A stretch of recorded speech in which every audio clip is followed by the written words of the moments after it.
कि अर्श हक है मसनदे रिफ़अत रसूलुल्लाह की। अर्श हक है मसनदे रिफ़अत रसूलुल्लाह की। अर्श हक है मसनदे रिफ़अत रसूलुल्लाह की। और देखनी है हश्र में इज्जत रसूलुल्लाह की। देखनी है हश्र में इज्जत रसूलुल्लाह की।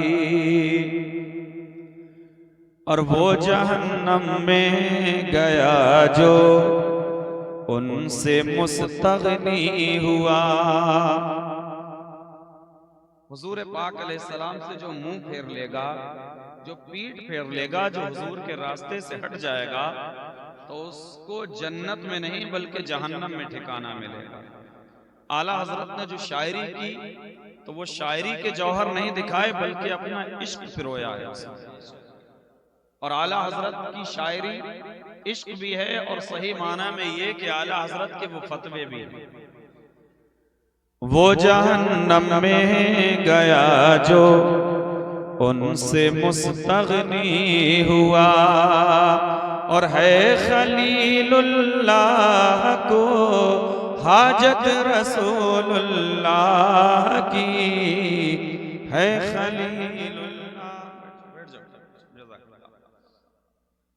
खलीलुल्लाह को हाजत रसूलुल्लाह की।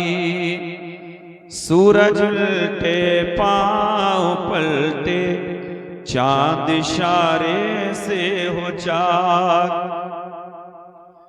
सूरज उल्टे पांव पलटे, चांद इशारे से हो चाक। सूरज उल्टे पांव पलटे, चांद इशारे से हो चाक। अंधे नजदी देख ले कुदरत रसूलुल्लाह की।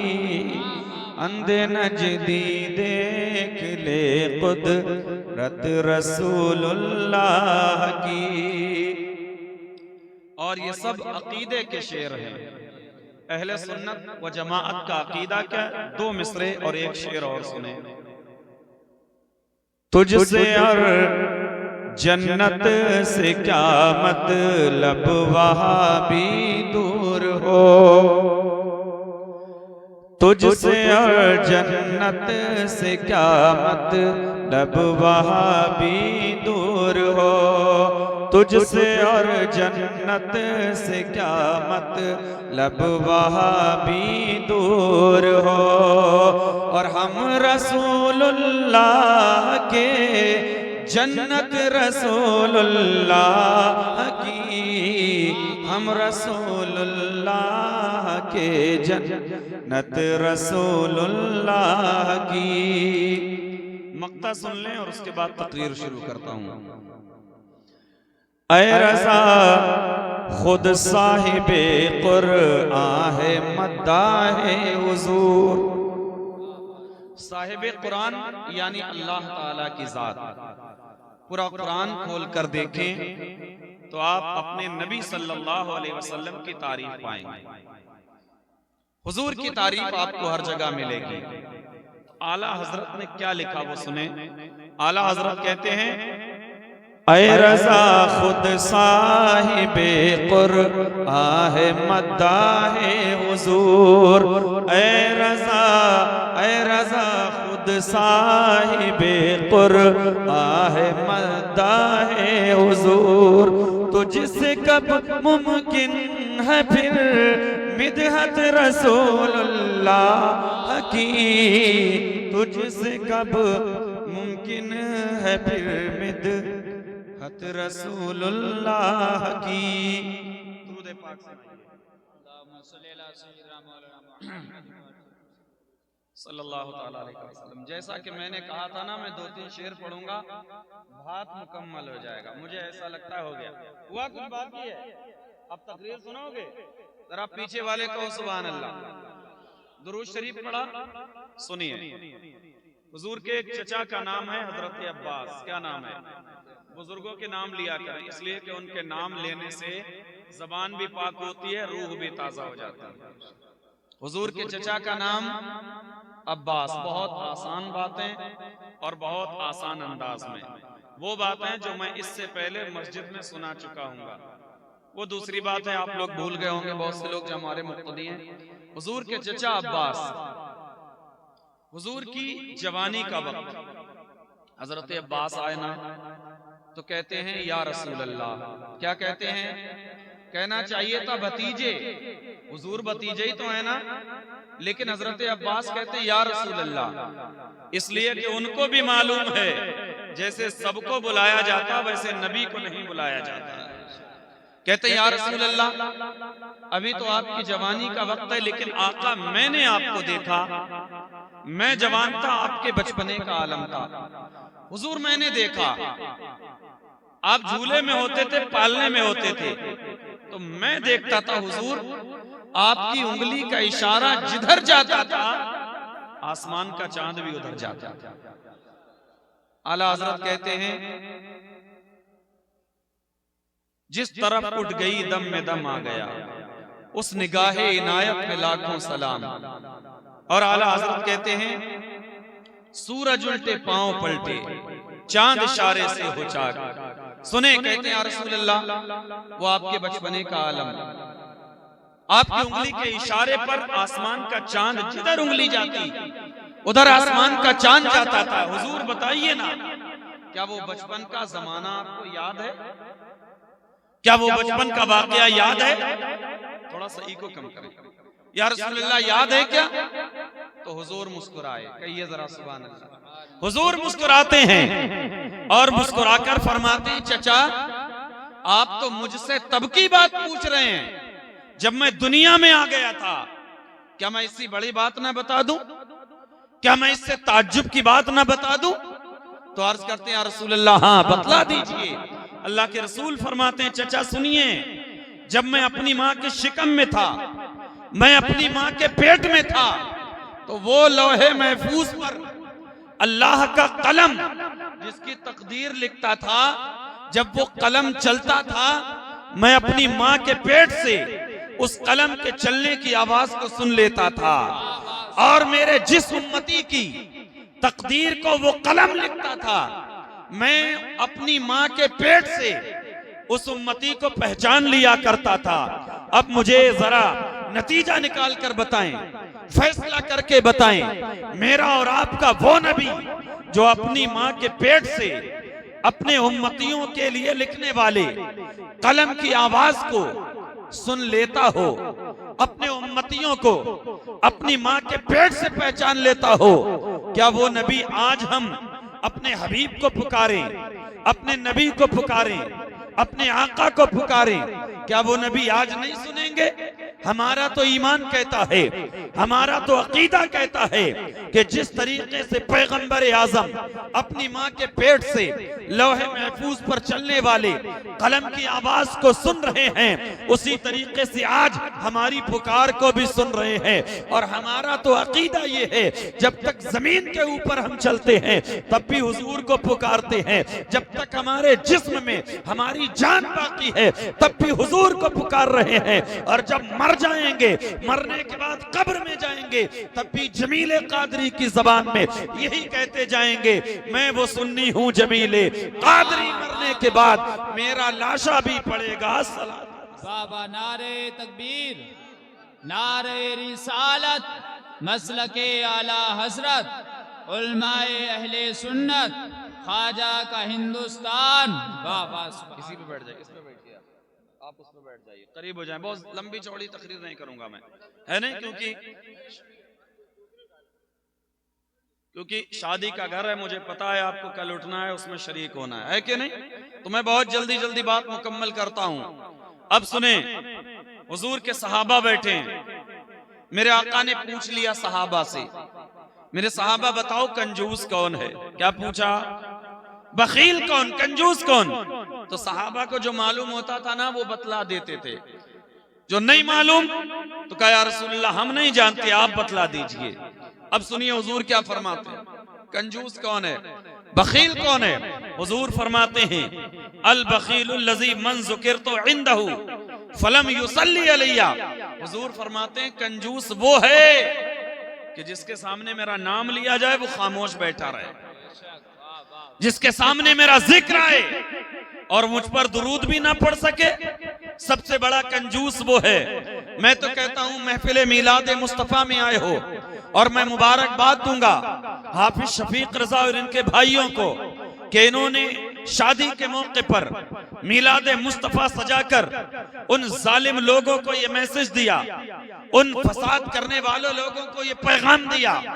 वो कोई और होंगे कि जिनके घरों में खुशी के मौके पर, जिनके घरों में शादी के मौके पर उलमा के समझाने के बावजूद, उलमा के बताने के बावजूद, उलमा के तंबीह करने के बावजूद वो कोई और होंगे जिनके घरों में शादी के मौके पर नंगे नाच होते होंगे। वो कोई और होंगे जिनके घरों में डीजे बजाकर उनकी बहनें भी नाचती होंगी, उनकी माएं भी नाचती होंगी, उनके बेटे भी नाचते होंगे, उनके बाप भी बेहयाई करते होंगे। वो कोई और होंगे जिनके घरों में बेपर्दा उनकी बहनें, उनकी बेटियां, उनकी माएं डीजे बजाकर नाच गाने करती होंगी। इन्होंने बतला दिया हम वो आशिक़े मुस्तफा हैं। अगर तकलीफ का वक्त होता है तब भी अपने नबी को याद करते हैं, परेशानी का वक्त होता है तब भी अपने नबी को याद करते हैं, और जब खुशी का मौका होता है तब भी मदीने वाले को याद करते हैं। और याद रखना, जो लोग गम और खुशी के मौके पर अपने नबी को याद रखते हैं उनके घरों में खुशियां बाद में आती हैं। नबी मदीने वाले का करम पहले बरसा करता है। आज इन्होंने नबी की महफिल सजाकर ये बतला दिया है किसी की जय विजय क्यों कर पुकारे, क्या गरज हमको, हमें काफी है सैयद अपना नारा या रसूल अल्लाह, और या रसूल अल्लाह के नारे से हमको प्यार है। जिसने ये नारा लगाया उसका बेड़ा पार है। समझ रहे हैं? ये महफिल मिलाद मुस्तफा सजाई, और अभी भी एक दिन दो दिन पहले कोई बारात हुई। अब मुझे नाम नहीं पता और मैं खुलकर बोलता भी नहीं हूँ, ना मस्जिद में ना यहाँ बोलूंगा, लेकिन मैं इतना दिल का दर्द जरूर बयान करूंगा। हम लोग जो डीजे से मना करते हैं, नाच गाने से मना करते हैं, क्या आपसे हमारी कोई जमीनी लड़ाई है? हमारी कोई दुश्मनी है आपसे?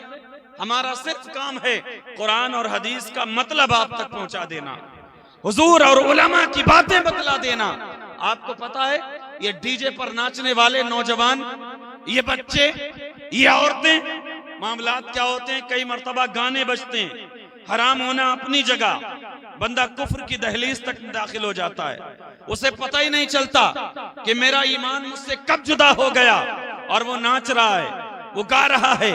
उलमाए किराम ने किताबों में लिखा, सुने, जो बंदा कुफरिया गाने सुनता है और सुनकर मुस्कुराता है, अपनी जबान से गुनगुनाता है, उसे पता ही नहीं चलता अभी मुसलमान था अब काफिर बन गया है, उसे इल्म ही नहीं होता।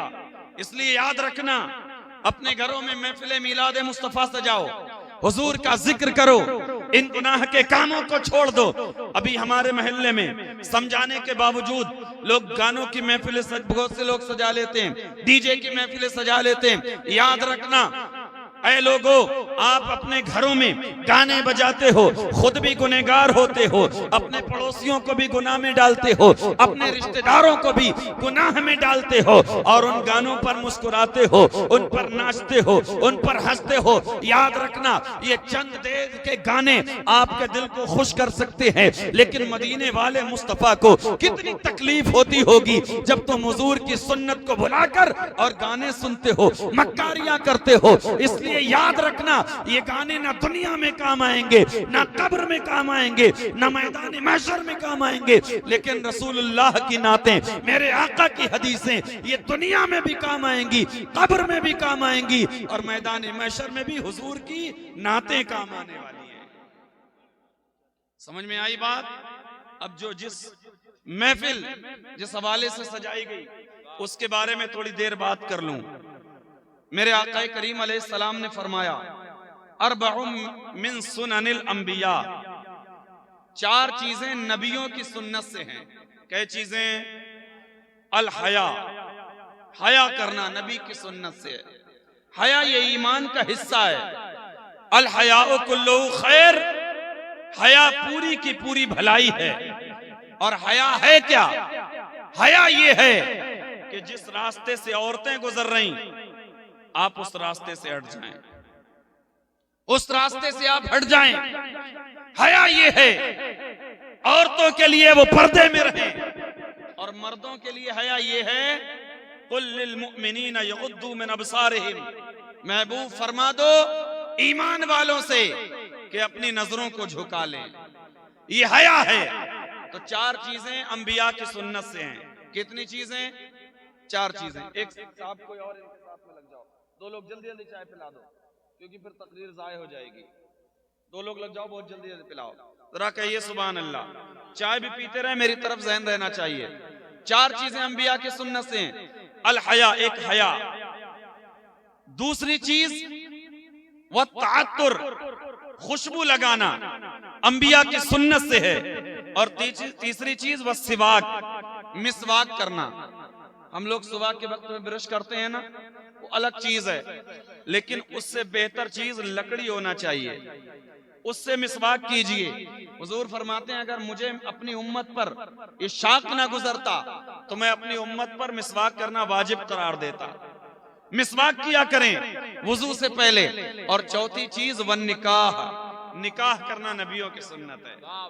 मुझे ये बताएं आप, जो काम नबियों ने किए हो, अल्लाह ने उसमें कितनी खैर और बरकत रखी होगी, कितनी रहमतें उसमें रखी होंगी। और खुद हमारे आका ने निकाह किए हों, अल्लाह ने कितनी बरकतें रखी होंगी। फिर मेरे आका फरमाते हैं, सुने, किसी भी लड़की, किसी भी बेटी से निकाह किया जाता है तो उसके अंदर 4 चीजें देखी जाती हैं। क्या चीजें? बोलिए जरा। 4 चीजें। 4 चीजों की वजह से निकाह किया जाता है। हुजूर फरमाते हैं, तुनकहुल मरअतु लिअरबइन, लिमालिहा वले जमालिहा वले हसबिहा वले दीनिहा। हुजूर फरमाते हैं किसी की बेटी से, किसी की बहन से जब निकाह किया जाता है ना, तो उसमें 4 चीजें, खूबसूरती देखी जाती है, माल और दौलत देखी जाती है, हस्बो नसब यानी खानदानी बैकग्राउंड देखा जाता है, और चौथी चीज उस लड़की के अंदर दीन देखा जाता है। लेकिन याद रखना, इसी तरीके से लड़कों का भी मामला, किसी लड़के को देखने के लिए जाएं तो उसके अंदर भी जाहिरी असबाब देखे जाते हैं। लड़के का घर कैसा, लड़के का कारोबार कैसा, जमीन जायदाद कितनी, खानदान के हालात कैसे, कैसी नौकरी और जॉब है, देखने भालने में कैसा है, ये कहकर भेजा जाता है। चलने में कैसा है, बोलने में कैसा है, उसकी आंखें कैसी हैं, यानी जाहिरी असबाब देखे जाते हैं। मैं कहता हूं जब किसी की बेटी को देखने के लिए भेजा जाए, किसी के बेटे को देखने के लिए भेजा जाए, जहां ये कहा जाए कि उसकी दुकान भी देख लेना, मकान भी देख लेना, चलने का अंदाज भी देख लेना, देखने का अंदाज भी देख लेना, वहीं ये भी कहना चाहिए कि जब लड़की बोलती है या लड़का बोलता है तो कुरान की खुशबू आती है कि नहीं आती। जब उसकी पेशानी को देखना तो ये भी देख लेना उसकी पेशानी में सजदों के निशान हैं कि नहीं है। जब चलने का अंदाज देखना तो उस लड़की या लड़के के अंदर ये भी देख लेना वो शरीयत के मुताबिक चलता है कि नहीं चलता। जब उसके बोलने का अंदाज देख लेना तो ये भी देखना वो कुरान के मुताबिक बोलता है कि नहीं बोलता, वो लड़की हदीस मुस्तफा के मुताबिक बोलती है कि नहीं बोलती। इसलिए कि जिस लड़के के अंदर, जिस लड़की के अंदर खूबसूरती देखी जाती है, दौलत देखी जाती है, दौलत आज है कल खत्म हो जाएगी, खूबसूरती आज है कल खत्म हो जाएगी, लेकिन अल्लाह की इज्जत की कसम ये दीनदारी वो चीज है जमीन के ऊपर जब तक रहोगे तब तक काम आएगी, जमीन के नीचे जाओगे ये दीनदारी काम आएगी। जब भी कोई लड़का देखा जाए या लड़की देखी जाए, दौलत बाद में देख लेना, खानदान बाद में देख लेना, खूबसूरती बाद में देख लेना, पहले दीन देखना। अगर दीनदार है तो उसकी औलाद भी दीनदार होगी। बाबा नारे तकबीर, नारे रिसालत, नारे गौसियत, उलमाए अहले सुन्नत, अज़मत मुस्तफ़ा, जश्न ईद मिलादुन नबी। वाह वाह, समझ में आई बात? सलाम पढ़ लें क्या? सलाम पढ़ें और सुनेंगे? अच्छा, अल्लाह सलामत रखे आप हजरात को। बहुत दिल से सुन रहे हैं आप हजरात। अल्लाह सलामती अता फरमाए, अमल की तौफीक अता फरमाए। तो सबसे पहली चीज दीन है, और दीन सबके समझ में आने की बात है। फिर सबके समझ में आए या ना आए, हुजूर फरमाते 4 वजहों से किया जाता है। आखिर में आका फरमाते हैं फज़फर बिज़ात दीन, दीनदार से निकाह करके कामयाबी हासिल करो। दीनदार से। तो जब हुजूर ने फरमा दिया दीनदारी में कामयाबी है, पता चला खूबसूरती में कामयाबी नहीं है, दौलत में कामयाबी नहीं है। हुजूर ने कह दिया कि दीनदार से निकाह करके कामयाबी हासिल करो, तो पता ये चला जब दीनदारी देखी जाएगी तब कामयाबी हासिल होगी, तब इज्जतें हासिल होंगी। इसलिए मेरे अजीजों, जब भी किसी के अपनी बेटी के लिए, अपनी बहन के लिए रिश्ता देखो किसी लड़के को, तो अव्वल नंबर पर दीनदारी देखी जाए। और अपने बेटे के लिए, अपने भाई के लिए जब किसी की बेटी देखी जाए तो सबसे पहली चीज दीनदारी देखी जाए। लेकिन इस कदर फसाद, इस कदर मक्कारी लोगों के अंदर भर गई। किसी की बेटी को देखने के लिए गए, तो अगर उसके अंदर जाहिरी तौर पर कोई कमी है, हालांकि अल्लाह ने सबको खूबसूरत बनाया, लक़द खलक़नल इंसान फी अहसन तक़वीम, अल्लाह ने सबको करम फरमाकर खूबसूरत बनाया। लेकिन जाहिरी तौर पर किसी की बेटी की लंबाई कम है, किसी की बेटी की लंबाई ज्यादा है, किसी की बेटी का कम खूबसूरत रंग है, तो रिश्ते से लोग इनकार करते। और इनकार सिर्फ कर दिया, कोई बात नहीं, आप नहीं निकाह करना चाहते उनकी बेटी से अपने बेटे का, कोई बात नहीं। लेकिन हमने जालिमों को यहां तक देखा, चौराहे पर खड़े होकर उसकी बेटी को जो है नाम लेते हैं, फलां की बेटी से हमने इसलिए अपने बेटे का रिश्ता नहीं किया, उसकी लंबाई कम थी, उसकी लंबाई ज्यादा थी, उसकी खूबसूरती ज्यादा थी, चलने का अंदाज ऐसा था, बोलने का तरीका ऐसा था। मैं कहता हूं कितने जालिम लोग हैं, किसी की बेटी को बदनाम करते हैं। चौराहे पर खड़े होकर अगर अपने बेटे के लिए तुम निकाह नहीं करना चाहते उसकी बेटी से, तो मत करो, आपको इख्तियार है। लेकिन आपको किसने ये इख्तियार दिया किसी की बेटी को चौराहे पर खड़े होकर बदनाम करें? याद रखना, आज किसी की बेटी के अंदर तुम कमियां निकालोगे, आज किसी की बहन के अंदर तुम कमियां निकालोगे, वो दिन दूर नहीं है आपकी बेटी को कहीं बदनाम किया जाएगा, आपकी बहन को कहीं बदनाम किया जाएगा। इसलिए मेरे अजीजों, तख्तिए दिल पर ये बात नोट करके ले जाना, रिश्ता करो या ना करो, किसी के ऐब बयान नहीं करना चाहिए। इसलिए कि जब किसी के ऐब बयान किए जाते हैं, अल्लाह भी नाराज होता है, अल्लाह का रसूल भी नाराज होता है। सही बात है कि नहीं? एक हदीस और पढ़ता हूं। मेरे आका के सामने एक सहाबी आए। किस हालत में आए? उनके बदन पर जर्दी थी, पीलापन था। निकाह के बाद पीलापन होता है कुछ ना कुछ। हुजूर ने फरमाया अतज़व्वजता, क्या तुमने निकाह कर लिया? तो कहते हैं नाम या रसूल अल्लाह तज़व्वजतु। हुजूर हाँ, मैंने शादी कर ली है। या रसूल अल्लाह मैंने क्या बोले? मैंने निकाह कर लिया, शादी कर ली। तो हुजूर ने फरमाया क्या वलीमा किया? क्या फरमाया हुजूर ने? क्या तुमने कहा? हुजूर अभी वलीमा तो नहीं किया। तो हुजूर फरमाते हैं औलिम वलौ बिशातिन, वलीमा करो अगरचे एक ही बकरी से करो, वलीमा करो अगरचे एक ही बकरी से करो। इसलिए कि हुजूर पाक अलैहिस्सलाम ने अपने जितने निकाह फरमाए हैं, हुजूर ने वलीमा किया। वलीमा चूंकि लड़के वाले करते हैं, लेकिन हमने यहां तक देखा हमारे अभी कस्बों में, छोटे शहरों में और देहातों के हालात बहुत अच्छे हैं। बहुत सी जगह आपने देखा होगा, आप लोग दुनियावी मामलात में ज्यादा रहने वाले हैं। कई मर्तबा वलीमे में क्या होता है, इतनी मक्कारी लोग दिखाते हैं, कलमा पढ़ने वाले लोग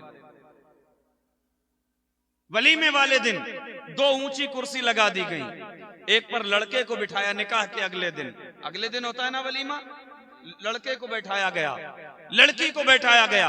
अब वो लड़की बेपर्दा है, अपने भी देखते उसको, गैर भी देखते उसको, यहां तक कि वो लोग जो कलमा नहीं पढ़ते वो भी देखते हैं उसको। मुसलमानों की शर्म गैरत इतनी मारी गई कि अपनी बेटी को वलीमे के दिन ऊंची कुर्सी पर बैठाकर सबको दिखाते हैं। शर्म और गैरत नहीं आती औरतों के लिए। तो यहां तक आता है कि कोई औरत अपने घर से शौहर की इजाजत के बगैर अपने घर से निकलती है ना, तो निकलती बाद में है, अल्लाह के फरिश्तों की लानत पहले उस पर बरसती है। यहां तक आता है औरतों की पाजेब जो पैर में औरतें पहनती हैं, उनकी आवाज अगर गैर मर्द सुनते हैं तो अल्लाह के फरिश्तों की लानत उन पर होती है। कितने मलऊन वो लोग होंगे जो अपनी बेटी को, अपनी बहन को वलीमे के दिन ऊंची कुर्सी पर बैठाकर दुनिया को दिखाते। शर्म और गैरत नहीं आती। ये तो मुसलमानों का तरीका नहीं था, ये तो मुसलमानों का अंदाज नहीं था। मुसलमानों तो अपनी बेटियों को, अपनी बहनों को पर्दे में रखकर इस्लाम को फैलाया है। आपको नहीं पता, एक काफिर की बेटी हुजूर के पास आई, उसके सर पर दुपट्टा चादर नहीं थी, तो हुजूर ने एक सहाबी को बुलाया और चादर, उससे कहा ये बेटी के सर पर चादर डाल दो। तो सहाबी कहने लगे हुजूर ये तो कलमा भी नहीं पढ़ती, ये तो कलमा पढ़कर मुसलमान नहीं हुई। तो हुजूर ने कहा चादर दे दो इसको। हुजूर फरमाते हैं बेटी बेटी होती है, चाहे अपनी हो चाहे गैर की हो, सर पर चादर सबके होना चाहिए। तो जिस नबी ने कलमा ना पढ़ने वाली बेटी को, गैर की बेटी के सर पर चादर रखी हो, कितना जालिम मुसलमान हो गया। अपनी बेटी के सर से चादर खींच लेता, शर्म नहीं आती, गैरत नहीं आती। इसलिए ऐ मुसलमानों, निकाह की महफिलों को सुन्नत के मुताबिक बनाओ, शादी की महफिलों को सुन्नत के मुताबिक बनाओ। इसलिए कि निकाह वो अजीम बरकत है, इसलिए कि निकाह वो अजीम बरकत है। जिस दिन से निकाह होता है, जब तक निकाह बाकी रहता है, दूल्हा दुल्हन हमेशा सवाब में रहते हैं। वाह वाह वाह, ये कोई आम चीज नहीं है, निकाह एक इबादत है। आपको पता, जब नमाज के लिए नियत बांधते हैं ना हम, अल्लाह अकबर, सवाब शुरू, रुकू में गए सवाब, सजदे में गए सवाब, अब सलाम फेर दिया सवाब रुक गया। क्यों रुक गया? क्योंकि नमाज से हम निकल गए। हमने रोजा रखा सुबह से शाम तक, अजान मगरिब की हुई, हमने इफ्तार कर लिया, इफ्तार किया, सवाब रुक गया। क्यों? इसलिए कि 10, 12, 14, 15 घंटे का रोजा था। जब हमने कुछ खा लिया तो सवाब रुक गया। लोग हज करने जाते हैं, तो जो हज के दिन हैं तवाफ करते हैं, मिना में जाते हैं, अराफात में जाते हैं, मुजदलफा में जाते हैं, जियारतें करते हैं। हज मुकम्मल हुआ, जब तक हज करते रहे सवाब मिलता रहा। हज पूरा हुआ सवाब, तो नमाज 5, 7, 8, 10 मिनट की जितनी देर पढ़ोगे सवाब मिलेगा। सलाम फेरा सवाब रुक गया। निकाह 1 दिन का होता है क्या? 1 दिन का होता है क्या? 2 दिन का होता है? 1 साल का, 2 साल का?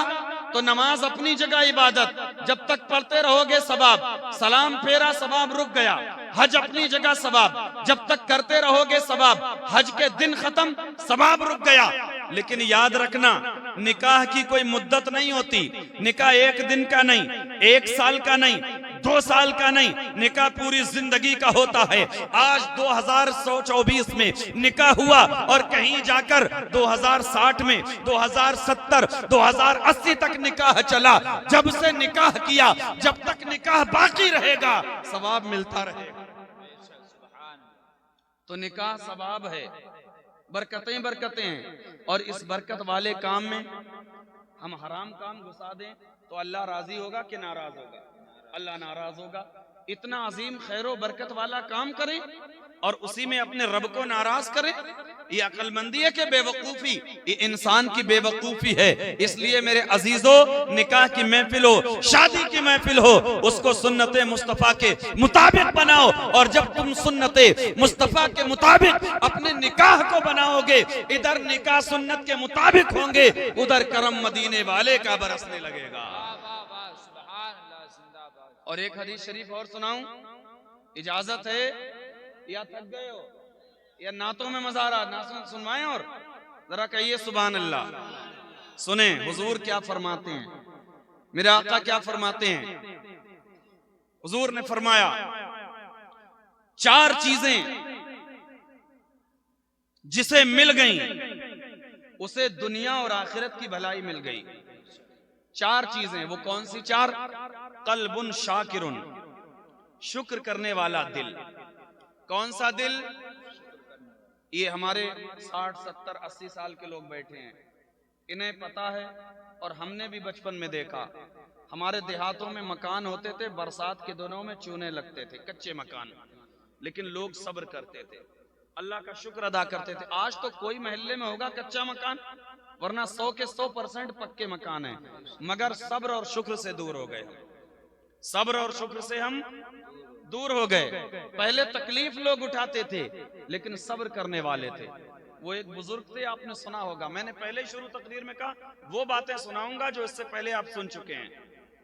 हाँ सुभान अल्लाह। एक बुजुर्ग थे ना अल्लाह वाले, गर्मी के दिनों में सख्त धूप में रेतीली सरजमीन पर उन्होंने नंगे पैर सफर शुरू किया। चलते रहे चलते रहे चलते रहे, गर्मी की वजह से उनके पैरों में छाले पड़ गए। फिर चले तो छाले फूट गए, जब फूटे तो उसमें खून भी निकला, बैठ गए तकलीफ की वजह से। अल्लाह की बारगाह में हाथ उठाए, अर्ज किया मौला इतना तो अता फरमा दे कि मैं पैरों के लिए जूतियां चप्पल खरीद सकूं। अभी दुआ मुकम्मल नहीं हुई थी, सामने देखा एक ऐसा आदमी जिसके पैर ही सलामत नहीं, आंखों में आंसू आ गए। अल्लाह की बारगाह में हाथ उठाए, मौला मुझे माफ कर दे, कितना नाशुक्रा बंदा हूं, मेरे पैर तो सलामत, उसके तो पैर भी नहीं सलामत है। ऐसे शुक्र गुजार लोग थे, अल्लाह का शुक्र अदा करने वाले, थोड़ी सी नेमतों पर भी अल्लाह का शुक्र अदा करते थे। अल्लाह अकबर। पहली चीज कल्बुन शाकिरुन, शुक्र करने वाला दिल जिसे मिल गया, वलिसानुन जाकिरुन, और दूसरी चीज अल्लाह का जिक्र करने वाली जबान। कौन सी जबान?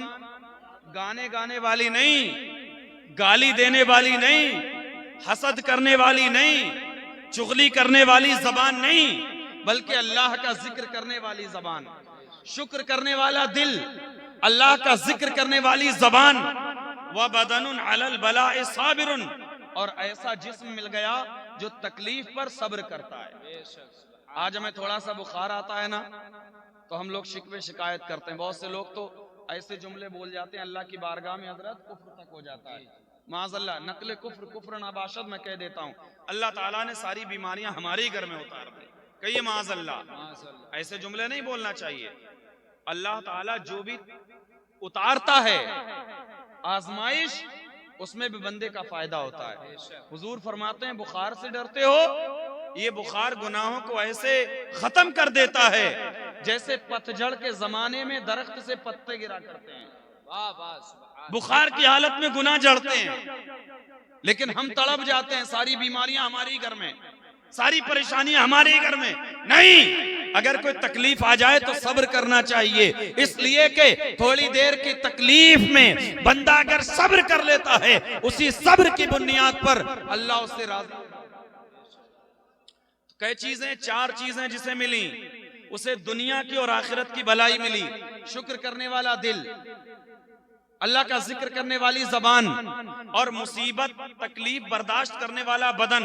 और चौथी चीज जिसके मुताबिक ये महफिल है, वह ज़ौजतुन ला तबगी है खौनन फी नफ्सिहा वला मालिही, ऐसी बीवी जो शौहर की माल में और अपने नफ्स में खयानत नहीं करती। शौहर घर से गया, अपनी इज्जत की परवाह करती है, घर से बाहर नहीं निकलती।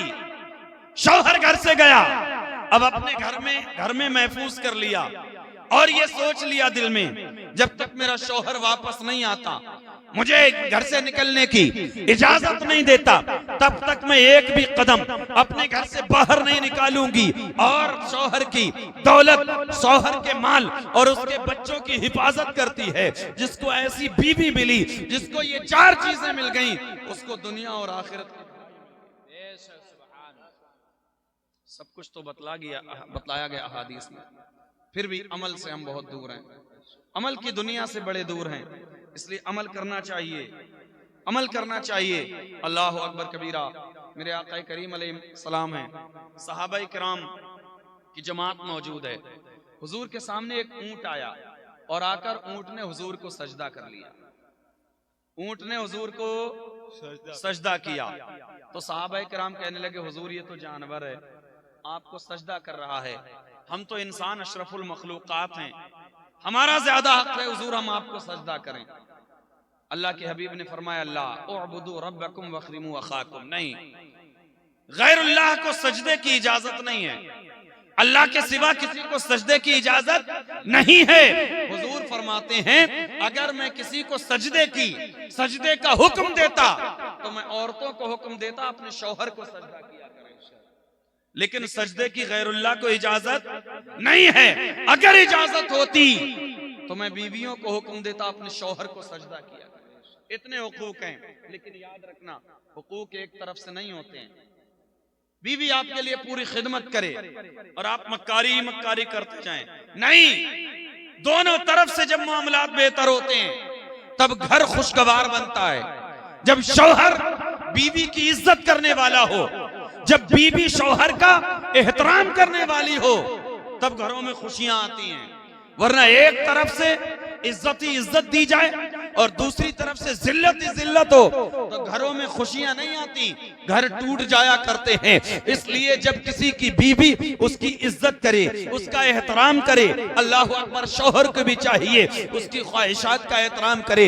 हदीस मुबारक में आता है कि जो अपने लिए कपड़े पहने उसी तरीके से बेहतर अपनी बीवी के लिए भी कपड़ों का इंतजाम करे। अपने लिए जब खाने का बेहतर इंतजाम करे तो अपनी बीवी के लिए भी बेहतर खाने का इंतजाम करे। जिस तरीके से रहने सहने के लिए अपने लिए बेहतर घर का इंतजाम करता है, उसी तरीके से बीवी के लिए बेहतर इंतजाम करे। जब बीवी शौहर की इज्जत करती है और शौहर बीवी की बातों का एहतराम करता है, तब कहीं जाकर घर जन्नत निशान बना।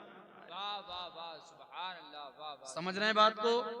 इसलिए ये बड़ी मुबारक और मसूद महफिल है। फिर एक मर्तबा मैं मुबारकबाद पेश करूंगा, बस आखिरी हदीस सुनाता हूं, फिर उसके बाद सलाम होगा इंशाल्लाह। आखिरी हदीस सुनिए। कुछ खवातीन औरतें भी यहाँ पर बैठी हुई हैं, क्योंकि आप लोग तो जुमे के दिन जाते हैं, तकरीर सुन लेते हैं, इन्हें सुनने का मौका नहीं मिलता। इन्हें भी बड़ी आसान हदीस सुनाता हूँ, वो भी हो सकता है आपने सुनी हो। मेरे आका ने एक गारंटी दी। क्या गारंटी? हुजूर ने फरमाया, औरतें 4 काम कर लें और जन्नत मुझसे ले लें। किससे ले लें? अच्छा, जन्नत तो अल्लाह ने बनाई, फिर हुजूर क्यों कह रहे हैं मुझसे ले लें? हुजूर इसलिए कह रहे हैं जहां बानी अता कर दें, भरी जन्नत हिबा कर दें, नबी मुख्तार कुल हैं जिसको जो चाहें अता कर दें। अल्लाह ने जन्नत का मालिक अपने हबीब को बनाया, अब मुस्तफा करीम जिसे चाहें अता फरमाएं। हुजूर अलैहिस्सलाम फरमाते हैं कि औरतें 4 काम कर लें और जन्नत की गारंटी मुझसे ले लें।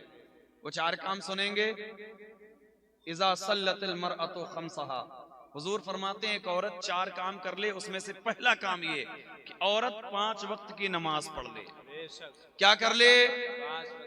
वसामत शहरहा, और रमजान शरीफ के रोजे रख ले।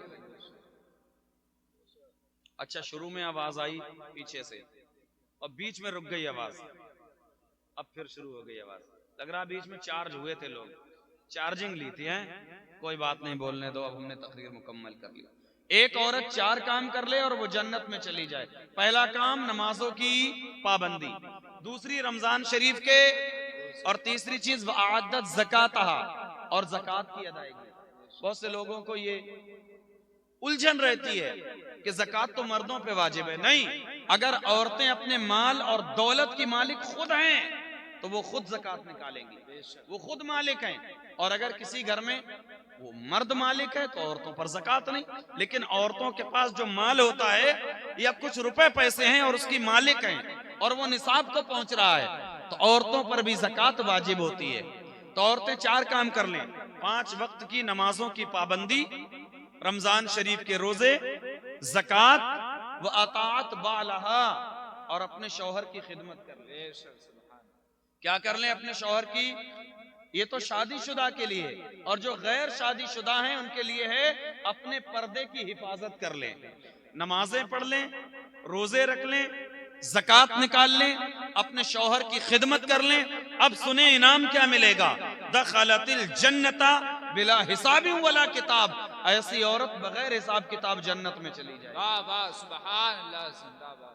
अब हमें आप बताओ, हिसाब किताब के बाद जन्नत मिल जाए, बड़ी बात है, बहुत बड़ी बात है ये। हिसाब किताब के बाद जन्नत मिल जाए, वरना अमाल तो ऐसे हैं। आला हजरत कहते हैं, छुप के लोगों से किए जिसके गुनाह, वो खबरदार है क्या होना है। काम जिंदा के किए और हमें शौक गुलजार है क्या होना है। और फरमाते हैं, उनको रहम आए तो आए, वरना वो कड़ी मार है क्या होना है। हिसाब किताब के बाद जन्नत मिले, बड़ी बात है। जन्नत अगर मिलेगी, मुस्तफा के करम की बदौलत मिलेगी। मेरे आमाल का बदला तो जहन्नम ही था, मैं तो जाता मेरे सरकार ने जाने न दिया। हिसाब किताब के बाद भी मिल जाए तो बड़ी बात है, और वहां तो बगैर हिसाब किताब मिल रही है। सब कुछ तो बता दिया गया, फिर भी अमल ना किया जाए तो ये बहुत बड़ी महरूमी है कि नहीं? बहुत बड़ी महरूमी। नमाजों की पाबंदी कीजिए। आज मैंने तकरीर भी नमाज के बारे में की है, सुनी होगी आप। नमाजों की पाबंदी इसलिए कि दुनिया की हर चीज, क्या खाया था, क्या पिया था, क्या ओढ़ा था, क्या पहना था, कैसे शादी की थी, क्या अंदाज था, क्या तरीका था, क़यामत के दिन सब पूछा जाएगा। लेकिन सबसे पहले नमाजों के बारे में सबसे पहले हुजूर अलैहिस्सलाम ने से पूछा, हुजूर बताइए ना सबसे बेहतरीन अमल कौन सा है? हुजूर ने फरमाया, अस्सलातु लिमीक़ातिहा, नमाज को वक्त पर अदा करना सबसे बेहतर और अफजल अमल है। वही काम हम ना करें तो बहुत बड़ी महरूमी होगी। इसलिए मैंने सबसे पहला सबक आपको दिया था, तकरीर नहीं थी कोई। पहला सबक हुजूर पर दुरूद पढ़ना है, हुजूर पर। और दूसरा सबक ये कि शादी ब्याह को आपके बेटे या भाई की, भतीजे की, भांजे की, जिसकी भी बारात हो, सुन्नत के मुताबिक करना है। नाच गाना खुराफात हर चीज से दूर रहना है। आपकी बेटी की बारात हो, खास तौर पर मैं यहाँ का इमाम हूँ तो मेरी जिम्मेदारी है प्यार से समझाने की भी और डांट कर भी समझाने की। मैं आपसे कह रहा हूँ, आपकी बेटी, आपकी बहन, भांजी, भतीजी, पोती, जिसकी भी बारात आए तो आप साफ कह दीजिए, हमारे महल्ले में डीजे का कोई काम नहीं। सही बात है कि नहीं? तो मैं मक्कारी करना अपने घर में करो, बस अपने घरों में मक्कारी करो, हमारे यहाँ लेकर ना आओ, ठीक है? नाच गानों से, हर चीज से दूर रहिए। और तीसरी चीज, नमाजों की पाबंदी कहिए इंशाअल्लाह। नमाजों की पाबंदी कहिए इंशाअल्लाह। अल्लाह ताला हमें आपको सबको खूब अमल की तौफीक अता फरमाए और आमाल सालिहा की तौफीक अता फरमाए, गुनाहों से बचाए। अस्तगफिरुल्लाह रब्बी मिन कुल्लि ज़ंबि व अतूबु इलैहि। जोर से कलमा शरीफ सुनाइए, ला इलाहा इल्लल्लाह मुहम्मदुर रसूलुल्लाह सल्लल्लाहु तआला अलैहि वसल्लम। अस्सलामु अलैकुम।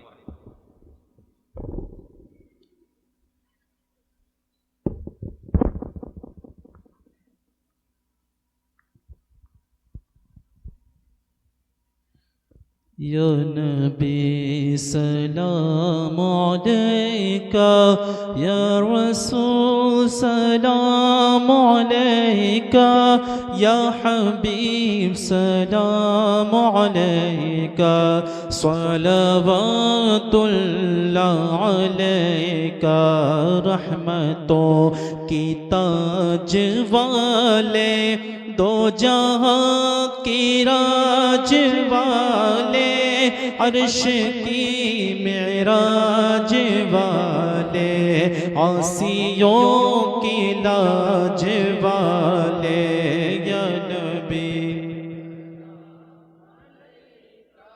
या रसूल सलाम अलैका, या हबीब सलाम अलैका, सलवातुल्लाह अलैका। वास्ता गौसुल वरा का, वास्ता ख्वाजा पिया का, वास्ता कुल औलिया का। रुख बदल दो हर बला का। या नबी या रसूल सलाम अलैका, या हबीब सलाम अलैका, सलवातुल्लाह अलैका। पूरी या रब ये दुआ कर हम दरे मौला पे जाकर पहले कुछ आंसू बहा कर ये पढ़े सर को झुका कर या नबी या रसूल सलाम अलैका या हबीब सलाम अलैका सलवातुल्लाह अलैका रूह जब तन से जुदा हो माहे रमज़ान जुमा हो दोपहर से दिल डला हो लब पे जारी ये सदा हो या नबी या रसूल सलाम अलैका या हबीब सलाम अलैका सलवा